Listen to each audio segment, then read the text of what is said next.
Uma boa noite a todos, a graça e a paz do Senhor Jesus. Então vamos dar continuidade e o nosso módulo está relacionado à ética ministerial. A ética na filosofia é bem interessante e a filosofia abrange o ser, o saber, e na questão da ética, nós vamos falar muito sobre o fazer. O fazer, ou seja, a ética está relacionada à ação humana, ao comportamento das pessoas, os relacionamentos, as relações entre si e com o mundo. Então, é uma filosofia prática, e no nosso caso, a ética ministerial, nós vamos estar falando sobre o fazer no contexto eclesiástico, no contexto ministerial. É o que nós chamamos de ortopraxia, ou seja, a prática correta, a prática pautada pelas Escrituras. E nós vamos, antes de acompanhar a apostila que todos têm em mãos, nós vamos dar algumas pinceladas em alguns temas. E o primeiro que nós vamos ver é sobre ética e moral, para nós entendermos melhor o nosso assunto. Ética e moral. Isso é um tema da filosofia também. E qual a diferença entre ética e moral? Na verdade, são termos distintos, são termos diferentes, mas que no estudo dessa área da ética, às vezes se confundem. E aí aqui nós queremos só fazer essa distinção de ética e moral. Então, são termos distintos, mas que têm uma origem comum. E aí nós temos aí a Grécia e Roma como base da civilização ocidental, ou seja, nós herdamos muito da cultura grega, da cultura romana, tanto na língua grega como no latim. Enfim, nós temos muito a herança na nossa civilização. Nós temos muito a herança desses povos. E essa questão da ética e moral, nós observamos que a palavra ética, ela é uma palavra que vem lá da Grécia. A palavra ética deriva de uma palavra grega, ethos. E ethos, originalmente, ethos, no contexto da língua grega, significava exatamente o que nós estamos vendo aí, essas duas dimensões. A palavra ética vem de ethos, e ethos tinha essa dimensão interna do homem, caráter, e uma dimensão externa, que é a conduta.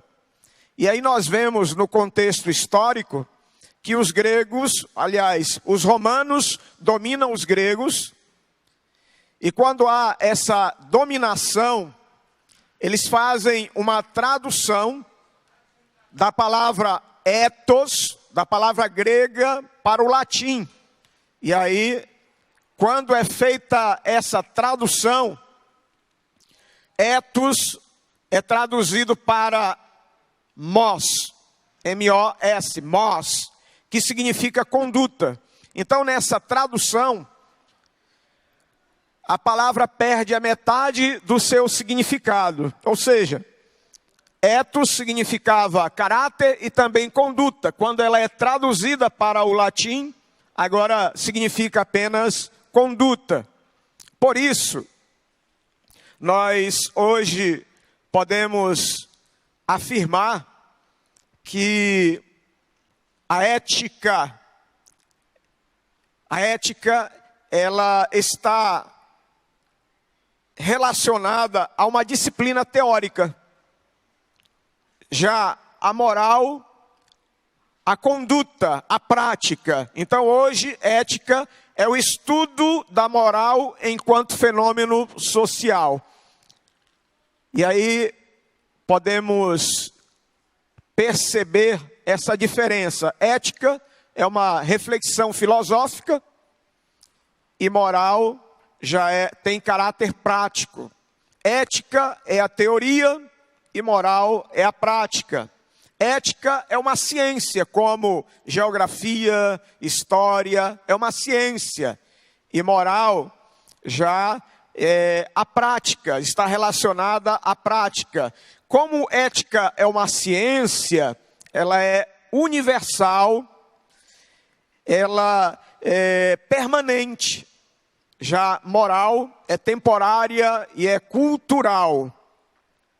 E essa distinção eu achei interessante, porque nós vamos falar sobre a ética ministerial, e é bom nós fazermos antecipadamente essa distinção. Então, moral é o conjunto de valores de uma sociedade. Os valores sociais são impostos por essa sociedade. Já a ética reflete sobre esses valores. E a ética garante uma renovação desses valores. A ética é questionadora. Fazendo essa distinção, eu achei bem importante nós darmos 3 definições que são feitas por Émile Durkheim, que é considerado o pai da sociologia.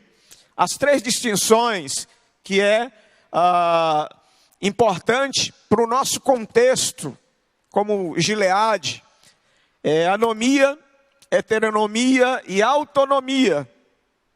Então, a pastora já falou aqui sobre anomia. Quem prestou atenção, ela citou sobre isso. E o que é anomia? Anomia é ausência de leis. A própria palavra anomia, no grego, anomos. A significa ausência, falta, privação, inexistência de normas. E nomos, lei. Então, anomia é a ausência de leis. E quando falamos de ética ministerial, nós estamos falando de regras. Estamos falando de princípios, de leis, de regras.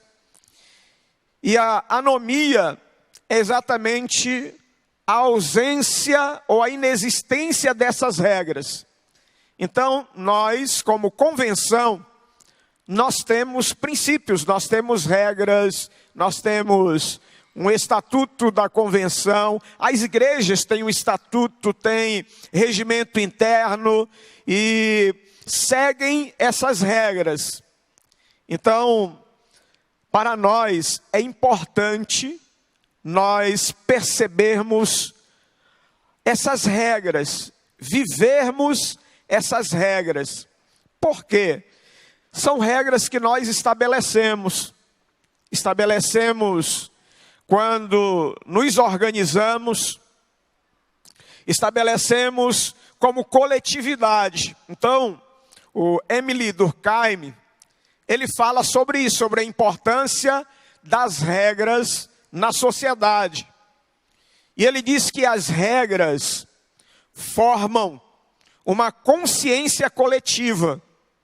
E essa consciência coletiva vai moldar a consciência individual, a consciência do indivíduo. Então, o indivíduo vai agir no seu meio a partir dessa consciência coletiva. No nosso contexto, nós somos muitas igrejas, nós temos uma convenção e estabelecemos regras para nós mesmos. Então, a anomia é a inexistência de regras. E nós não podemos ser, nesse sentido, anômicos. Se nós nos organizamos, nós precisamos ser os primeiros a cumprir as regras que nós mesmos estabelecemos.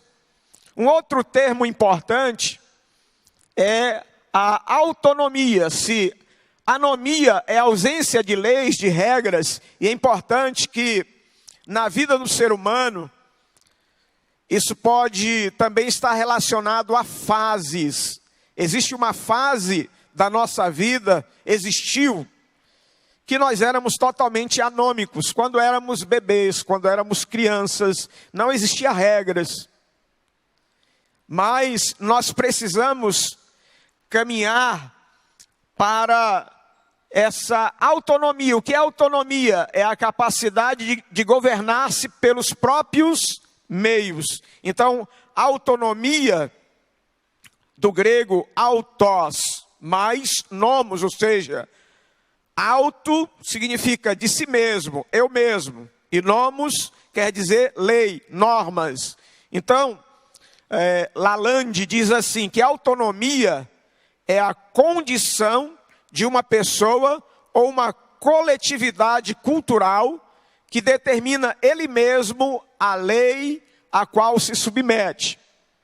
E aí você pode pensar assim, pastor, então se nós somos autônomos, nós podemos fazer o que nós quisermos.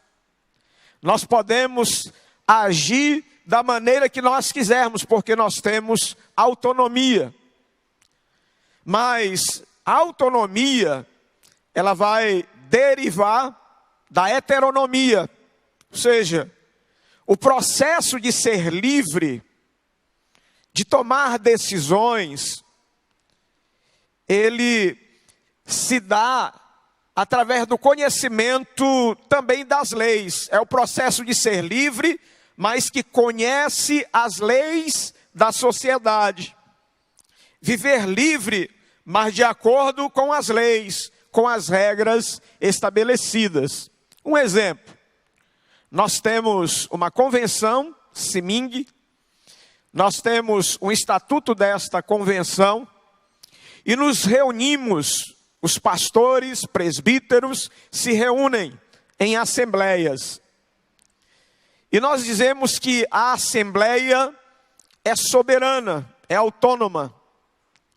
Tem soberania, é soberana para decidir. Agora o que nós devemos sempre lembrar é que tudo que nós estabelecemos, que nós formalizamos, é fruto dessa soberania. Ou seja, um estatuto que nós fizemos, que nós mesmos fizemos, é fruto dessa soberania. Então, não teria lógica pela Assembleia ser soberana, a cada Assembleia nós mudarmos tudo. Mudarmos o estatuto, mudarmos tudo. Não teria nenhuma lógica. Porque nós nos reunimos, foi todo um trabalho para se fazer, se organizar. Então, a anomia é quando não há regras. Uma pessoa anômica é aquela que para ela passa por cima de todas as regras, de todas as leis. Nós temos regras. A autonomia é a capacidade de governar-se pelos próprios meios. Pelos próprios meios. E a heteronomia é a sujeição a uma lei exterior. É quando a pessoa se sujeita, se submete a uma lei exterior. No nosso caso, ao que nós nos submetemos, pastor Irlan Pereira, ele fala de uma teonomia, ou seja, a nossa ética cristã, a nossa ética ministerial é teonoma, isto é, são valores que vêm de Deus para nós. São valores éticos que vêm de Deus, da palavra de Deus, da revelação de Deus, da palavra escrita e da palavra viva, que é Cristo. Então, uma coisa importante para todos nós, pastores, presbíteros, diáconos, servos na obra do Senhor, é nós estarmos sempre atentos para esses aspectos. Não devemos estar em uma anomia, porque nós temos princípios. A nossa autonomia significa uma liberdade de decisão, mas uma liberdade dentro dos parâmetros das Escrituras. Uma liberdade dentro daquilo que nós próprios estabelecemos. E a heteronomia é essa sujeição a uma lei exterior, uma submissão a uma lei exterior. E qual seria a diferença da heteronomia para a autonomia? Heteronomia, podemos assim dizer que está relacionada àquele momento em que nós estamos internalizando os princípios, os valores. Um exemplo, você está no autoescola e ali você aprende que se tiver aquelas faixas do pedestre, você vai parar e dar preferência para ele. E você faz porque é uma lei externa. E aí você, de tanto internalizar isso, chega um momento em que você não está sendo observado por ninguém. Não há nenhuma forma de coerção. E você percebe uma pessoa que vai atravessar a rua e você decide parar. Você está usando aí de autonomia, você internalizou e você decide parar. Você tomou essa decisão, você toma essa decisão. Isso está muito relacionado à nossa vida também como ministros da palavra de Deus. Está muito relacionado a essa consciência de que nós temos autonomia, mas essa autonomia deve ser dentro dos parâmetros do que a palavra de Deus prescreve, dos limites exarados na palavra de Deus. Um outro tema importante para nós pincelarmos são as dimensões da ética cristã. A ética é muito vasta, o estudo da ética é muito vasto, mas nós podemos observar essas dimensões, a dimensão vertical, que é os nossos deveres, os deveres do ser humano para com Deus, é o que podemos chamar de ética teísta. Existe também uma dimensão horizontal, que é a ética social, são os nossos deveres, os deveres do ser humano para com o próximo. A dimensão pessoal, então a ética horizontal é essa ética social, os nossos deveres para com a sociedade. Existe uma outra dimensão que é a dimensão pessoal, que são os nossos deveres, ou seja, os deveres do ser humano consigo mesmo. Podemos chamar de ética individual. Uma outra dimensão é a dimensão ecológica, ou seja, os deveres do ser humano para com a natureza, uma ética da natureza. Então aqui, de uma forma bem mais ampla, só para nós termos uma visão da abrangência da ética. E hoje nós estaremos falando sobre a ética ministerial, que está relacionado aos nossos deveres para com a igreja, com o ministério, para com Deus. Agora, uma pergunta importante é: por que um código de ética? Quando falamos de ética ministerial, isso também fala de um código de ética. Assim como tem os advogados, assim como tem os médicos, os pastores, presbíteros, ministros, precisam de um código de ética. Então aí é o que nós já falamos, a ética abrange todos esses aspectos. Vamos adiante, ok? E a pergunta importante é: por que um código de ética pastoral? Por que nós devemos ter um código de ética pastoral? E aí nós já vimos que a ética é um conjunto de normas, de princípios biblicamente fundados, que vão servir para nortear a vida do ministro, do pastor, da pastora, do presbítero, da presbítera, do diácono, da diaconisa, enfim. São princípios que vão nortear a vida ministerial. Nós temos aqui um público bem diverso. Temos aqui diáconos, temos presbíteros, temos diáconos que vão ser consagrados ao presbitério, temos presbíteros que vão ser consagrados ao pastorado. Enfim, é importante nós sabermos pautar, nortear a nossa vida ministerial. Por quê? Porque o pastor, a pastora, o pastor, o ministro, ele é obrigado diariamente a tomar decisões morais. Todo dia, no exercício do ministério, nós tomamos decisões morais. E um código de ética, ele vai nos dar padrões fundamentados nas Escrituras. Isso vai facilitar muito essas decisões, porque ali já vai estar formalizado e ajuda muito o ministro nessas decisões. Daí a importância também de um conhecimento bíblico, de um conhecimento da hermenêutica, da exegese, para que as decisões possam ser pautadas em uma ética cristã, em uma ética cristocêntrica.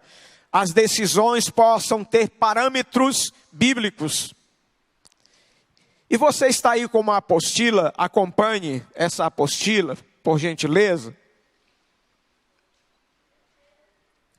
Essa apostila não é de minha autoria, no final está aí a fonte, e ela foi feita uma síntese de um código de ética. O pastor Daniel Duran fez esta síntese. E aí nós temos aí ética ministerial aos pastores convencionados, dirigentes de congregações, adjuntos e presbíteros. Na introdução, vai mostrar o objetivo. O objetivo é nortear a vida do ministro, dar um norte para algumas questões morais. E aí nós vamos ver só alguns pontos relevantes. Alguns nós vamos ler e comentar, outros vamos só ler, mas são pontos bem importantes, pontos relevantes. E aí começa o primeiro ponto desse código de ética, aí é um código de ética. O primeiro ponto: o pastor é o ministro religioso que atua na pregação e comunicação do evangelho, no ministério eclesiástico e denominacional, reabilitando e aperfeiçoando vidas sem discriminação de qualquer natureza. Na frente das igrejas de Gileade tem ali uma frase bem pequena. Vocês lembram o que diz? Restaurando vidas. Então isso é uma máxima no meio do povo Gileade, restaurando vidas. E o pastor atua nessa pregação ele atua na igreja, ele atua no contexto eclesiástico e no contexto ministerial. Abra sua Bíblia em 1 Coríntios, capítulo 4, o verso 1 e 2. Essas referências não estão aí na apostila, mas acompanhe. 1 Coríntios, capítulo 4, verso 1 e 2. O apóstolo Paulo diz assim, escrevendo aos Coríntios: assim, pois, importa que os homens nos considerem como ministros de Cristo e despenseiros dos mistérios de Deus. Ora, além disso, o que se requer dos despenseiros é que cada um deles seja encontrado fiel. Então, esse primeiro ponto aqui mostra o pastor como ministro religioso. O texto bíblico que nós lemos nos traz uma mensagem bem apropriada para o que nós lemos. Importa que os homens nos considerem como ministros de Cristo e despenseiros dos mistérios de Deus. Essa palavra ministro, que está aí no Novo Testamento, ela tem um sentido totalmente diferente do que nós entendemos hoje por ministro, no contexto secular. Quando Paulo escreve que importa que os homens nos considerem como ministros, eu tenho aqui o Novo Testamento grego interlinear, e a palavra ministro é hyperetas, que significa servo. Então, um ministro é um servo. Um ministro, no contexto histórico que Paulo escreve, é um subremador. Ele se refere a aquelas grandes embarcações, as galés romanas. E é aquela pessoa que ficava lá embaixo, servindo a todos, remando e levando chicotada. Remando. Então, é essa palavra que Paulo utiliza para dizer que importa que nos reconheçam como ministro. Então era um subremador, ou remador de baixo. Era alguém que estava a serviço de toda a tripulação, de todos que estavam naqueles barcos. Hiperetás, subremador, totalmente diferente da ideia pomposa de ministro que nós temos hoje, né? Importa que os homens nos reconheçam desta forma. Ministro aí significa servo. E hoje, nós precisamos ter essa cultura de servo. Cultura mesmo, de servir. Porque às vezes, a pessoa está se preparando para o ministério, mas ela vem com uma mente muito voltada para os princípios seculares. E a nossa mente tem que estar moldada pela palavra. Nós somos servos. Todos que vão ser ordenados, você vai ser ordenado para ser um ministro servo, para servir a igreja do Senhor, para servir o povo de Deus. Lá em Efésios, capítulo 4. Efésios, capítulo 4. Verso 11 e 12. Mostra essa realidade também. Que diz assim: e ele mesmo concedeu uns para apóstolos, outros para profetas, outros para evangelistas e outros para pastores e mestres. Quem concedeu? Deus. Verso 11. Com vistas ao aperfeiçoamento dos santos, para o desempenho do seu serviço, para a edificação do corpo de Cristo. Então me diga uma coisa: qual é a função do ministro, do pastor, do evangelista? É o aperfeiçoamento dos santos. Esse termo aí, aperfeiçoamento, no texto grego é catartizen. Catartizen era um termo usado no período clássico da Grécia para o médico que estava emendando ossos quebrados. Estava consertando. Pessoa que teve uma fratura, quebrou, e aí ele está emendando, catartizen. Aperfeiçoamento. Mas também essa palavra está relacionada a equipar os santos. Então, nós, pastores, ministros do Evangelho, temos essa função de equipar os santos, de restaurar vidas.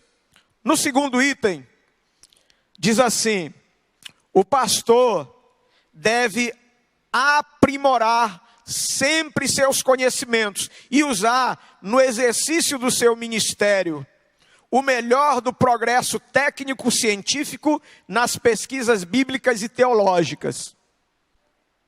A minha conversão foi ainda bem criança, e eu lembro de alguns ensinamentos que Jesus estava voltando. Para que fazer faculdade? Para que estudar? E nós sabemos que não é assim, que não é dessa forma, principalmente nos dias que estamos vivendo. O pastor deve ser bem informado. E nós sabemos, queridos, que existiu um período da igreja que se pregava muito isso, que você não deveria ir para um seminário teológico, que você não deveria buscar uma formação superior. Eu creio que muitos aqui passaram por isso. E daí se formou aquela ideia de que não se concilia erudição e espiritualidade. Se você estudar, você vai esfriar na fé. Se você buscar um aprimoramento intelectual, você vai ser um crente vazio. E alguns até ainda citavam que a letra mata. Quando na verdade é totalmente possível conciliar erudição, conhecimento e espiritualidade. É totalmente possível fazer isso. Então, o pastor deve sempre estar buscando essa formação continuada, esse aperfeiçoamento, sempre buscando se aperfeiçoar, fazer cursos, buscar uma formação teológica, secular, porque isso é importante no contexto que nós vivemos. Número 3, o pastor deve honrar sua responsabilidade para com os outros colegas de ministério, mantendo elevado nível de dignidade e harmonioso relacionamento com todas as pessoas. Ou seja, nós devemos sempre buscar harmonia, ser pacificadores, nos relacionarmos bem uns com os outros. Número 4, a qualidade importante do pastor: persistência e capacidade de delegar tarefas. Persistência. Nós vivemos numa época de deserção. E o pastor precisa ser muito resiliente. Ele precisa ter resiliência. Ele precisa ter uma capacidade de suportar a pressão, de suportar as tribulações e de persistir. Persistir nos seus projetos, persistir nos seus planejamentos.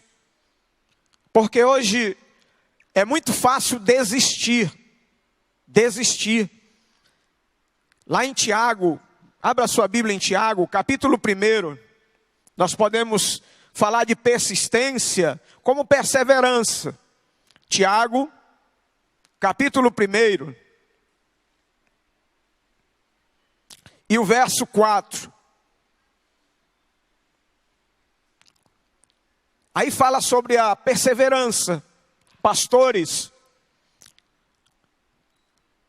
sejam perseverantes. Ainda que todos estejam desanimados, você precisa ser perseverante. Tiago capítulo 1, verso 4 diz assim: ora, a perseverança deve ter o quê?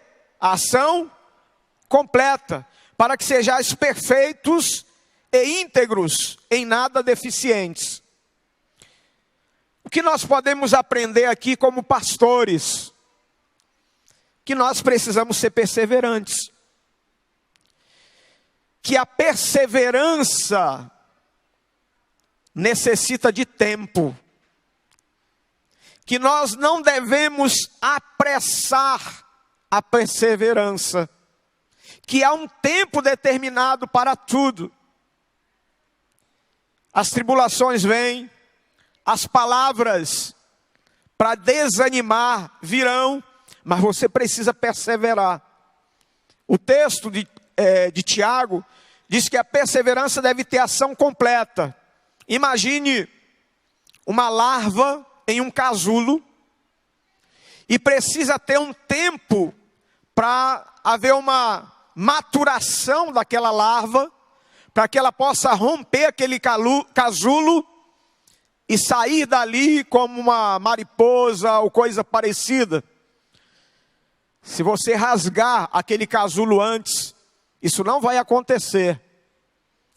Imagine na sua vida, você na igreja, as tarefas que você tem, os trabalhos que você tem que realizar, e aí parece que você não está conseguindo, mas persevere.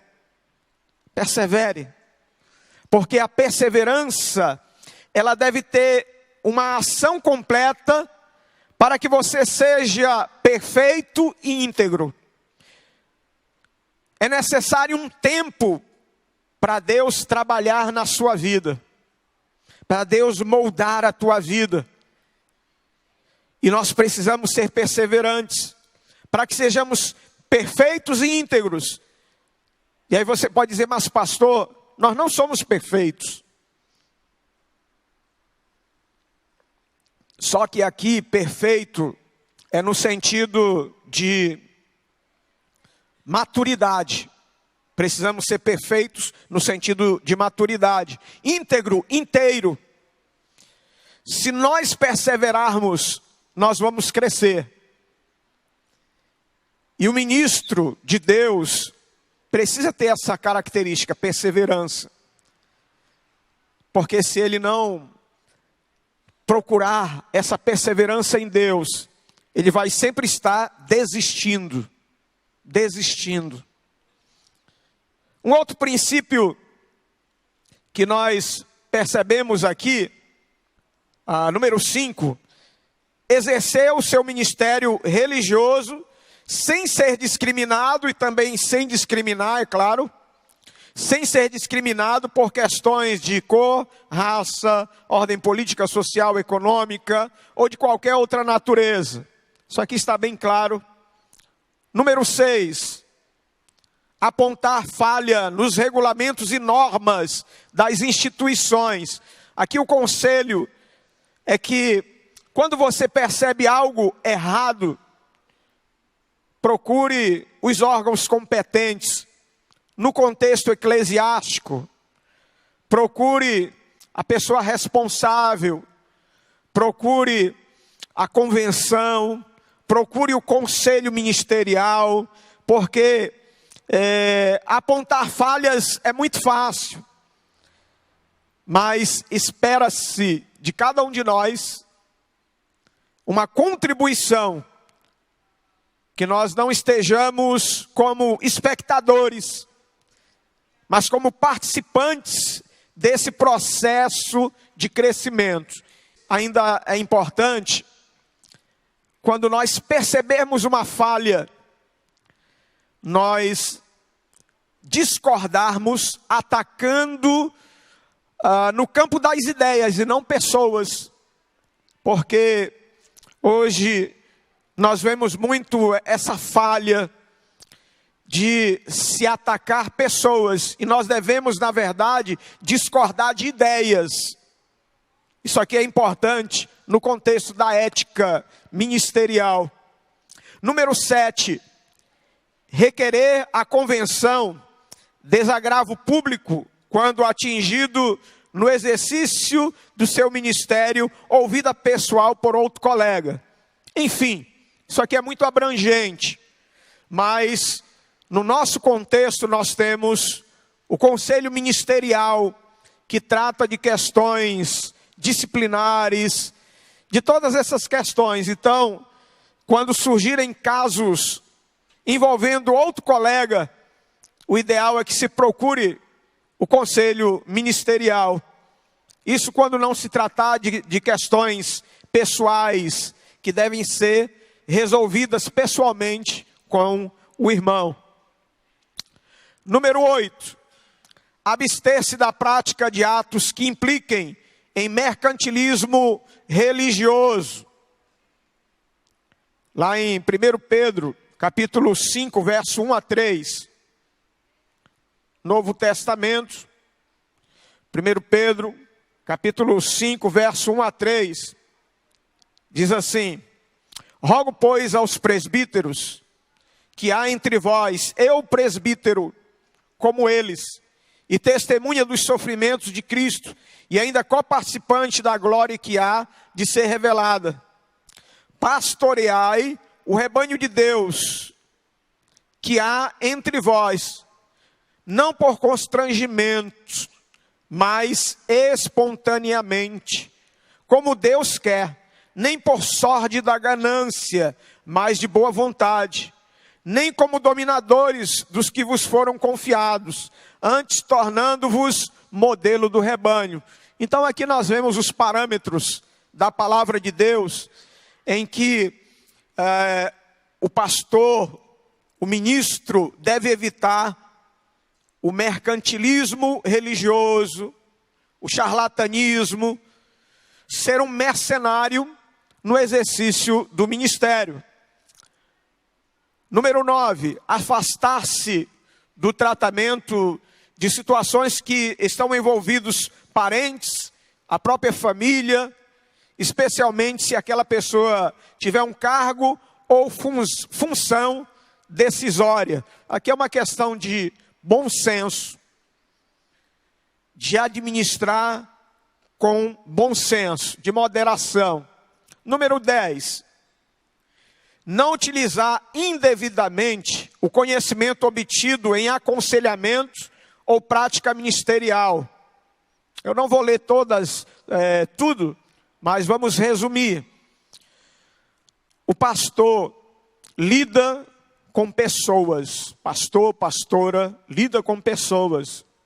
E quando nós aconselhamos, as pessoas expõem para nós suas fragilidades,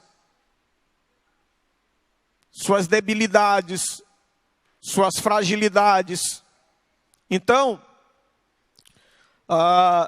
no aconselhamento, nós devemos saber guardar aquelas informações. Porque no momento em que você quebrar aquela confiança, se torna difícil você ser procurado novamente para aconselhar. Uma outra questão ética, moral, mais especificamente, pelo que nós já explicamos no início, é que o pastor nunca deve utilizar aquelas informações para manipulação, para intimidação, para charlatanismo. Olha, eu sei da sua vida. Eu sei de tudo que você faz, coisa parecida. Mas ele deve ter o cuidado de não utilizar indevidamente essas informações que ele obtém no aconselhamento. Existem dois termos na área do aconselhamento, conhecidos, que é iatrogênese e poimenogênese. O que é iatrogênese? É uma palavra, na verdade, da área da saúde, da medicina. Iatrogênese está relacionado a uma prescrição médica errada, em que o paciente vai sofrer alguma situação em que pode causar uma outra doença, além do que ele já tinha, por uma prescrição errada. E aí chamamos de iatrogênese, que é um termo criado por Hipócrates, o pai da medicina. A palavra pastor, na língua grega, é poimen. Poimen. Daí se criou o termo poimenogênese, que está relacionado ao tratamento do pastor com a ovelha. Poimenogênese. Ou seja, um aconselhamento errado, ele pode causar danos na ovelha. Pode causar doenças no aspecto emocional, espiritual, em vários aspectos da vida da ovelha.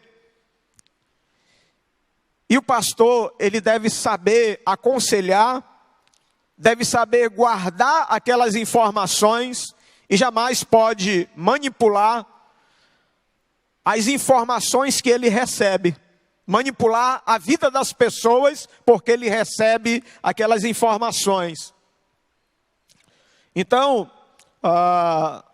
o livro do Hernandes Dias Lopes, De Pastor a Pastor, ele fala muito sobre pastores que não são vocacionados no ministério, pastores que não são convertidos estão no ministério.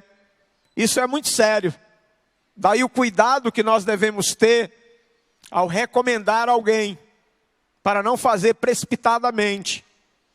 E aqui está uma questão muito séria da informação que o pastor recebe no aconselhamento. Implicações éticas muito sérias, em que o pastor deve saber manter aquelas informações com sabedoria. Número 11. Questão de denúncias anônimas contra outros colegas. Denúncias anônimas, ou seja, qual é o princípio bíblico? Nós não vamos ler a referência, mas lá em Mateus 18, 15 a 17. Se é um agravo pessoal, a pessoa deve procurar aquele irmão que o feriu. E essa coisa do anonimato, no aconselhamento, no contexto eclesiástico, existe muito isso. Da pessoa vir dizer assim: pastor, tal pessoa está assim, assim, assim, fez isso, isso, isso. Mas não diga para ele que fui eu que falei. Não existe muito isso, esse anonimato. Quando se tratar de situações assim, o pastor deve ser muito transparente. Muito transparente. Porque se a pessoa está vindo até mim com uma informação, para que uma pessoa seja restaurada, seja tratada, seja cuidada, e ela não vai sustentar a palavra dela, então é melhor que ela nem me fale. Melhor que ela nem fale. Ou seja, são coisas muito voltadas para a prática ministerial. Número 12. Não faltar com o decoro parlamentar, sempre agindo de modo equilibrado nas participações em plenárias, seja na igreja local, seja na convenção. Isso aqui é importante. O nosso caso não é de decoro parlamentar. Aqui está no contexto político. Mas, como igreja Gileade, nós temos assembleias locais nas igrejas, e temos assembleias da convenção. E é importante nós conhecermos as regras parlamentares.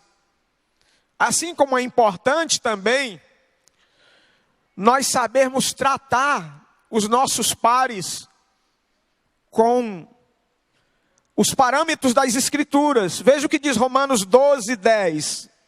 Romanos capítulo 12 e o verso 10.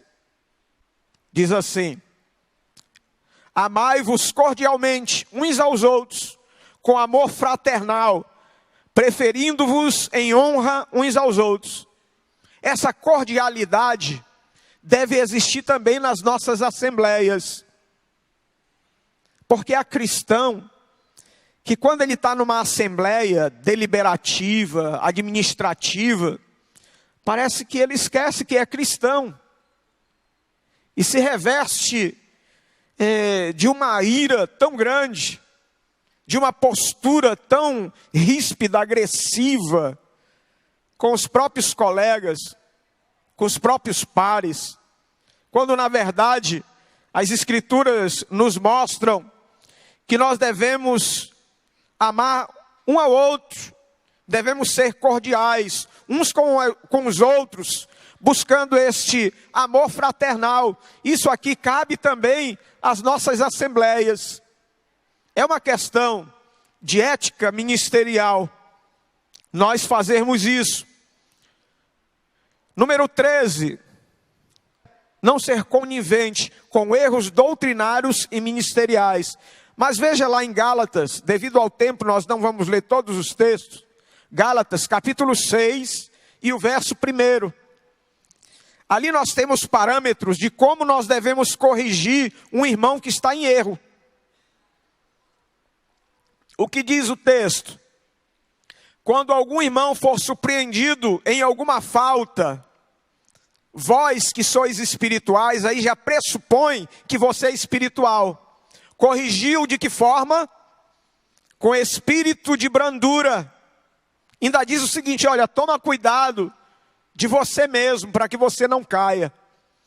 São princípios da palavra que vão nortear uma ética ministerial. O fazer, a ação ministerial. Você vai corrigir alguém, corrija com brandura. Não diz que você deve ser conivente. Você deve corrigir sim, mas deve ter brandura. Número 14, não utilizar dados imprecisos, não comprovados ou falsos, para demonstrar a validade de prática ministerial ou argumentos em sermões, em palestras.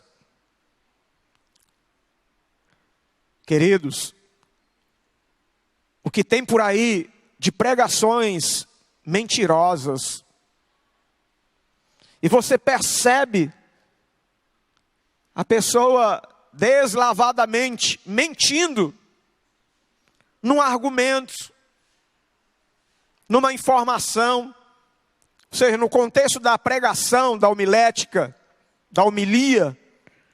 Cuidado com percentuais, cuidado com estatísticas, para você não agir ali no chute e dar informações imprecisas, que alguém que conhece aquela área vai dizer: esse pastor está totalmente desinformado, é anacrônico, está totalmente fora de contexto. E às vezes aquela informação vai trazer algo que não é verdadeiro. E aí nós temos, por exemplo, paralogismo. Paralogismo é um raciocínio falso com aparência de verdade. Vemos isso no nosso contexto de pregações, sim, paralogismo. Um argumento falso com aparência de verdade. Temos também a falácia, que é a mesma situação. Temos também o sofisma. Sofisma são argumentos capciosos com intenção de enganar. E no contexto eclesiástico há muito sofisma. Muito sofisma. Argumentos com a intenção de enganar, torcendo as Escrituras de forma a trazer um outro evangelho. Lá em 2 Coríntios, capítulo 10 e o verso 4. 2 Coríntios 10, 4. Paulo diz assim: porque as armas da nossa milícia não são carnais, mas são poderosas em Deus para destruir o quê? Fortalezas, anulando nós sofismas. na filosofia, estudamos sobre os sofistas, que eram mestres de oratória. Os sofistas tinham como objetivo convencer. Não importava se era convencer para algo correto ou não. Daí esse termo sofisma. Sofisma é um argumento capcioso com a intenção de enganar. E na verdade, nós como ministros do Evangelho, nós devemos destruir as fortalezas do engano e não pregar uma mensagem cheia de sofismas, cheia de engano. Número 15. Não divulgar publicamente, nem a terceiros, reservadamente, casos em que estejam em curso, sendo tratado ministerialmente ou em aconselhamento, mesmo que omita os nomes. Aqui entra a questão do sigilo, mas também entra a questão de uma pessoa estar sendo tratada por uma convenção. Está sendo tratada. Se ela já está sendo tratada, esse é o objetivo. O ministro do Evangelho, ele deve ser sábio, não sair divulgando questões disciplinares, sem motivo algum. Se a pessoa está sendo tratada, esse é o objetivo, a restauração, não é punir, mas é restaurar. Uma outra coisa, a pessoa, o ministro, digamos, ele passou por uma questão disciplinar, foi tratado. Nós devemos olhar que aquela pessoa se submeteu a essa restauração, a esse tratamento. E devemos evitar trazer novamente essas questões ou esses comentários.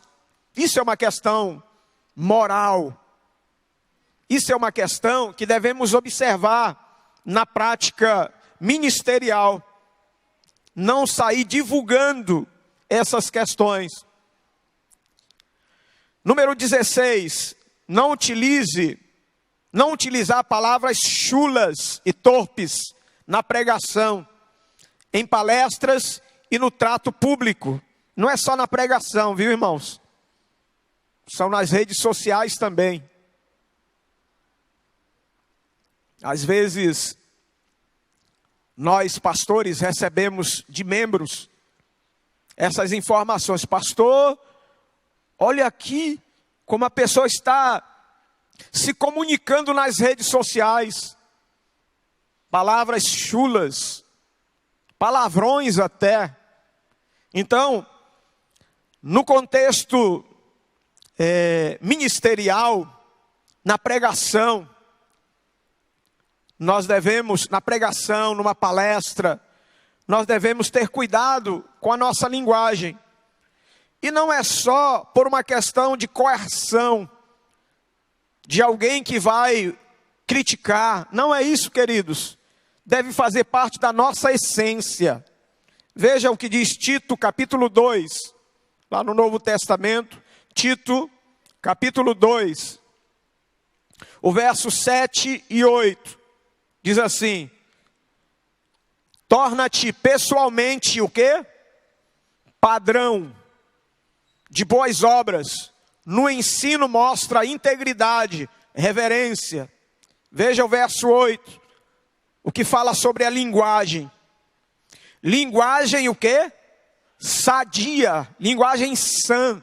Linguagem sadia e irrepreensível, para que o adversário seja envergonhado, não tendo indignidade nenhuma que dizer a nosso respeito. O pregador deve ter uma linguagem sadia.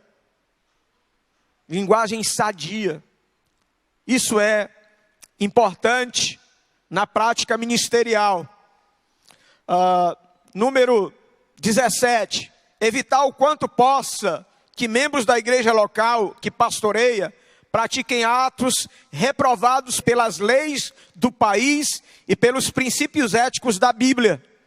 Isso aqui não é só para os membros, é para todos. uma pessoa que está vivendo uma vida anômica em relação às leis do país e aos princípios da palavra de Deus. Agora eu quero fazer uma observação aqui. A igreja deve ajudar as pessoas a estarem de acordo com as leis. Como assim? Tem uma pessoa que veio, um casal que veio para a igreja, já tem filhos, não é casado. A igreja deve ajudá-los, procurar saber se aquele casal tem condições de celebrar o casamento, de fazer o casamento, de casar. Que às vezes não são questões da pessoa não querer, são questões financeiras, econômicas. E a igreja deve buscar essa membresia que não está de acordo com as leis do país ou de acordo com os princípios das Escrituras e ajudá-los para que eles possam estar de acordo. Número 18. Não acobertar erro ou conduta antiética de outro pastor. E aqui nós já comentamos. Acobertar não, mas saber como corrigir. Corrigir com espírito de brandura. E encaminhar para, se existe um conselho, se existe uma convenção, encaminhar. Nessa questão aqui do número 18, nós falamos de ortodoxia, ortopraxia e ortopatia. Ortodoxia, a doutrina correta. Ortopraxia, a prática correta. Ortopatia, o sentimento correto. Então nós devemos não só ter uma doutrina correta, mas devemos agir corretamente em relação aos nossos pares também, aos nossos colegas pastores. Número 19. Desenvolver uma vida devocional, ou seja, é o que nós chamamos de disciplinas espirituais. Você pode ler a Bíblia historicamente, homileticamente e devocionalmente. Que é ler a Bíblia historicamente, é para conhecer o conteúdo das Escrituras, conteúdo histórico. Homileticamente, para que você prepare mensagens, pregações. Mas o pastor não pode esquecer que ele precisa alimentar a vida dele também. E aí a questão devocional, da leitura bíblica devocional, a questão das disciplinas espirituais, a leitura bíblica, a oração, o jejum, a consagração, enfim. São coisas muito básicas, muito simples, mas que às vezes são desconsideradas. E isso pode trazer muitos danos para o ministério pastoral. A palavra discípulo deriva da palavra disciplina. Por isso devemos ser disciplinados. Número 20. Aqui vem falar sobre os estudos, a cultura geral. E o pastor deve sempre estar voltado para os estudos. Já comentamos isso. Participando de encontros, de conferências. E ele deve também conscientizar a igreja que quando ele está se preparando para melhor servir a igreja. Conscientizando desta forma, a igreja também vai estar amadurecida para ajudar o pastor nessa preparação. Às vezes enviando para um congresso, às vezes ajudando para que ele possa fazer um curso, coisas desse tipo. Então, o pastor deve estar sempre buscando essa atualização. Desenvolver sua vida interior, o caráter, a pureza, nas conversações, nas atitudes. E eu recomendo aqui o livro, para que você aprofunde o conhecimento nesta área da vida interior. O livro Ponha Ordem no Seu Mundo Interior, de Gordon MacDonald, editora Betânia. Um livro muito bom, que vai ajudar muito para que você se aprofunde nesta área. Número 22, administrar bem o seu tempo. Ou seja, o equilíbrio entre as obrigações pessoais e os deveres eclesiásticos e familiares. Isso aqui se chama mordomia do tempo. Mordomia do tempo. Nós precisamos ser bons mordomos do nosso tempo. Número 22, administrar bem o seu tempo. Número 23, ser honesto na questão da vida financeira. 24, ser verdadeiro em sua palavra, ou seja, pregando e ensinando, jamais plagiando. Ou seja, pregue a palavra, jamais plagiando. 25, ser como Cristo em atitudes e ações. 26, ter cuidado com o temperamento. Isso aqui é importante. Ter cuidado com o temperamento, exercendo perfeito controle sobre o comportamento, porque é isso que nós pregamos na igreja, para que os membros da igreja tenham domínio próprio. Então nós devemos ser o padrão, para que o membro da igreja não seja irascível, iracundo, nós devemos ser o padrão. No livro De Pastor a Pastor, Hernandes Dias Lopes, ele fala sobre pastores instáveis emocionalmente no ministério. Ou seja, são pastores que precisavam estar sendo tratados, mas eles estão tratando de vidas e estão totalmente instáveis emocionalmente. Isso é um perigo muito grande. Número 27. Questão das atitudes. Falhou, peça perdão. Falhou, reconheça que falhou. Ou seja, seja congruente. Número 28. Tratar com justiça aos membros da família. Deus, família, igreja. Ou seja, nessa ordem. E tratar com justiça os membros da família. Proceder corretamente em relação à sua família. O ministério tem uma dinâmica. Quanto mais você se doa, mais ele requer de você. Se você não se disciplinar para um dia de descanso, para férias, quanto mais você se dedica, mais ele requer de você. Então, isso é algo a ser observado. Número 30, a questão de comentários diante de filhos pequenos. Comentários de situações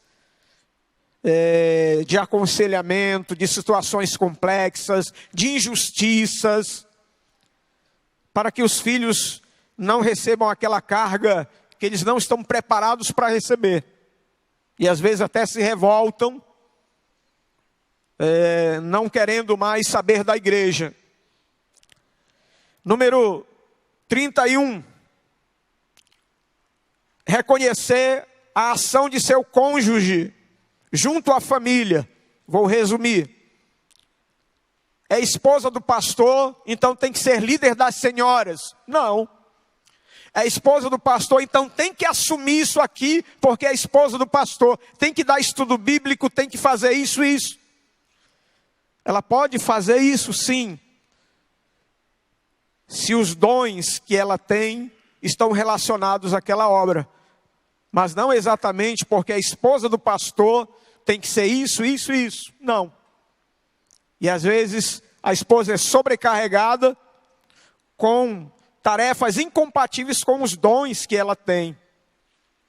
Eu tenho um amigo pastor que, ao ser chamado para pastorear uma igreja, a primeira coisa que ele diz é isso: eu sou o pastor, não dê nenhum cargo para minha esposa, a não ser que ela queira aceitar, né? Então isso é importante.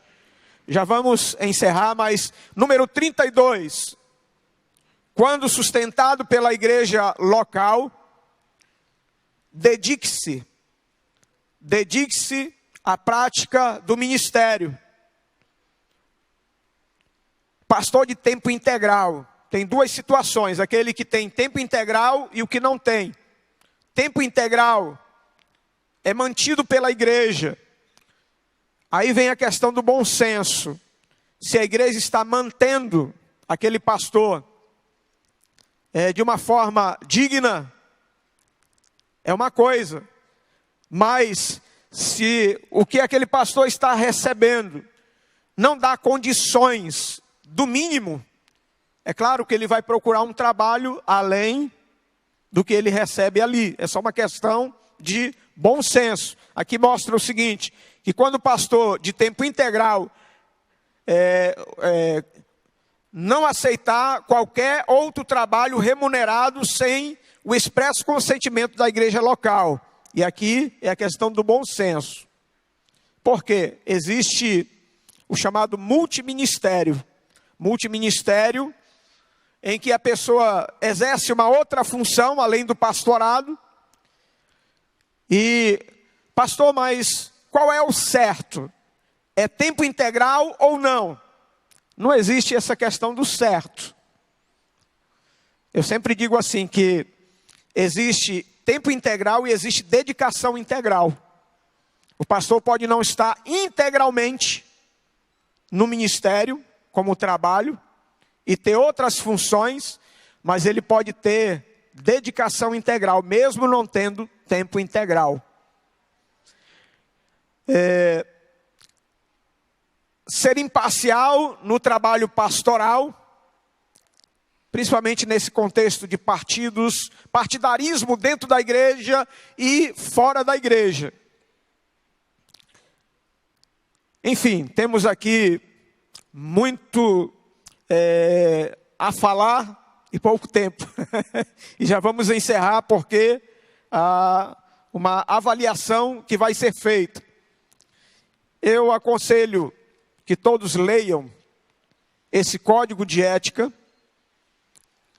E você com certeza vai ser edificado, vai crescer. E é válido para a nossa vida, para a nossa edificação. Nós vamos aqui encerrar, devido ao nosso tempo, mas fique com essas orientações e procure ser o mais fiel possível ao chamado de Deus na sua vida. Amém? Vamos encerrar com oração, sentado como você está. Vamos encerrar esse momento com uma breve oração. Pai querido, te agradecemos, meu Pai, por essa oportunidade de ministrar para um público tão seleto, para um público tão maravilhoso, para um público, Senhor, de homens e mulheres que te honram, que te adoram, que te servem, Senhor.